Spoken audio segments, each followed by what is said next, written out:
Location लगेच मला हाय पाठवते. त्या रामनगर कमानच्या पुढे कमान तुम्हाला याचा पेट्रोल पंप आहे. तुम्ही रामनगर कमाल पासून राईट मारा, मातोश्री चौकातून राईट मारा, तिथे लोकेशन लगेच सेंड करतो.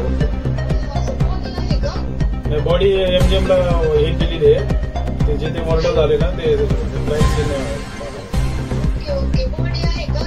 घेऊन एमजीएमला गेले.